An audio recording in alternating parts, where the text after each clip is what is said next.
Police द्वारा प्रताड़ित किया, मारा पीटा गया। उनके प्रचार सामग्री को जब्त कर लिया गया, 2-4 पंपलेट थे वो भी, और उनको दौड़ा के उनके कार्यकर्ताओं को मारा गया। किसी के हाथ में चोट लगी, किसी पैर में चोट लगी है, और उनकी गाड़ी सीज कर दी गई है। और इतना प्रताड़ित किया जा रहा है, उनको आए दिन पुलिस के द्वारा धमकी, मारपीट और गुंडों के द्वारा धमकी ये उनको मिल रही है। वो प्रचार नहीं कर पा रहे हैं, और जो प्रचार सामग्री की उनके पास गाड़ी थी वो भी पुलिस प्रशासन द्वारा उनको प्रताड़ित करके सीज कर दिया गया है। नहीं, ये बात तो जैसे आप ही हैं ना प्रत्याशी, पूरा मामला बताइए। हम चुनाव प्रचार करने जा रहे थे। ये क्या बजे की बात है? लगभग कितना बज रहा होगा?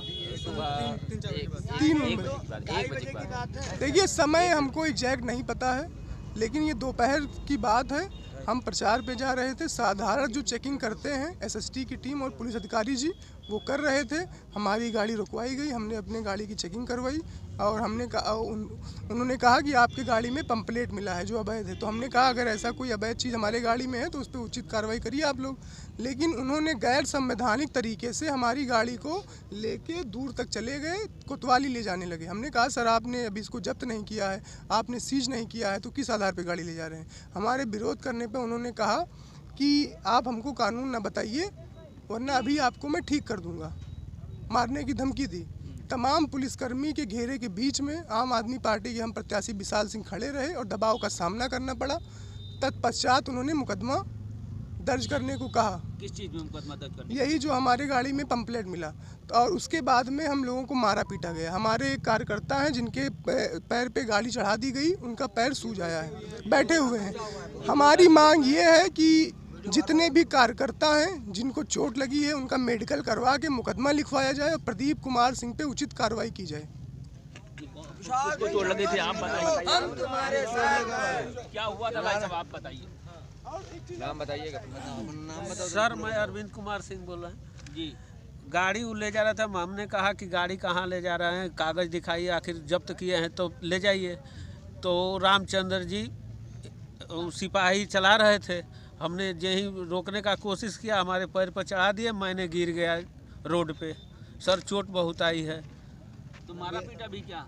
जी सर, बाद में सारे कार्यकर्ता को मारा गया। सारे विशाल भैया एक चीज विशाल जी, एक चीज ये बताइए, जैसे आपकी गाड़ी जब्त कर ली गई थी, तो जब्त करने के बाद आपको उसका क्या पास नहीं था गाड़ी का? पास था गाड़ी का। नहीं पास था तो फिर क्यों जब्त कर ली? जब इसका कोई उनके पास कारण नहीं है, कोई जवाब नहीं उनके पास। उनके पास कोई जवाब मनमानी ढंग से, मनमानी तरीके से, संविधान का उल्लंघन करते हुए गैर संवैधानिक तरीके से आम आदमी पार्टी के प्रत्याशी की गाड़ी को जब्त करने का काम इन लोगों के द्वारा पिछले कई दिनों से किया जा रहा है, जिसका विरोध करने पे आज हम लोगों को मार खाने तक की नौबत आ गई है। नहीं तो अभी आप चाहते क्या हैं आखिर? हम ये चाहते हैं कि कर्नलगंज क्षेत्र में जितने भी प्रत्याशी हैं, चाहे वो समाजवादी पार्टी के हों, चाहे आम आदमी पार्टी के हों, चाहे बीजेपी के हों, चाहे बसपा के हों, सभी प्रत्याशियों को समान अधिकार है।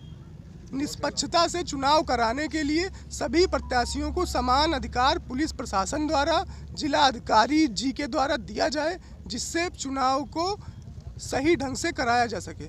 यहाँ पे पक्षपात ना किया जाए। हम आम आदमी के हैं तो हमको आप बंद कर दीजिए, ये संविधान में नहीं लिखा है। नहीं तो अभी क्या किसी से बात हुई? अभी एसडीएम साहब आए थे, उन्होंने कहा कि आप लोग, हमने कहा कि सर हमारे साथ ये हुआ है, तो उन्होंने कहा ठीक है जो हुआ है वो होने दीजिए, तो आप लोग धरना ख़त्म करिए जाइए। तो हमने कहा सर जो हमारे साथ अन्याय हुआ है उस पर कार्रवाई की जाएगी, तभी धरना ख़त्म होगा। यानी जो हुआ है वो होने दीजिए, उसके बाद कोई मतलब कोई मतलब नहीं है, कोई मतलब नहीं है। उन्होंने पुलिस वालों से ये भी कहा कि लाठीचार्ज कर दीजिए। किसने कहा?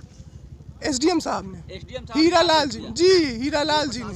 आरओ हैं, रिटर्निंग ऑफिसर हैं और बहुत ही बड़े हैं, बुजुर्ग हैं, और इतने बड़े अधिकारी होने के बाद में गैर जिम्मेदाराना आदेश देने का काम हीरालाल जी एसडीएम ने किया है। तो आप ये समझ लीजिए कि आम आदमी पार्टी के प्रत्याशी या किसी अन्य दल के प्रत्याशी कितना सुरक्षित हैं, जिला जी कितना सुरक्षित है ये आप देख सकते हैं, और कितना सही ढंग से ये चुनाव हो जाएगा ये आप समझ सकते हैं। नहीं इसके पहले कभी कोई परेशानी? इससे पहले भभुआ चौकी पे हमको बैठा लिया गया 4-5 घंटे तक। हमने पूछा क्यों बैठाया गया है, तो उन्होंने कहा कि नहीं अरे ऐसे बैठाया गया है, अभी आपको छोड़ दिया जाएगा।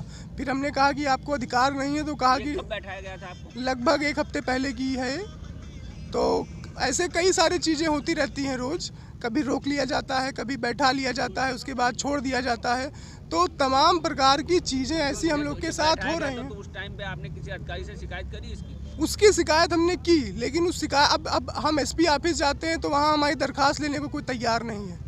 जिला अधिकारी जी के यहाँ जाते हैं तो कोई दरख्वास्त लेने को तैयार नहीं है। तो किस आधार पर कार्रवाई, कहाँ जाया जाए? तो आपने चुनाव आयोग को लिखा कुछ? चुनाव आयोग को लिख देंगे तो वो रिसीव करेंगे ना उसको। जब वो रिसीव करने को ही नहीं तैयार है तो हमारे लिखने से क्या फ़ायदा होगा?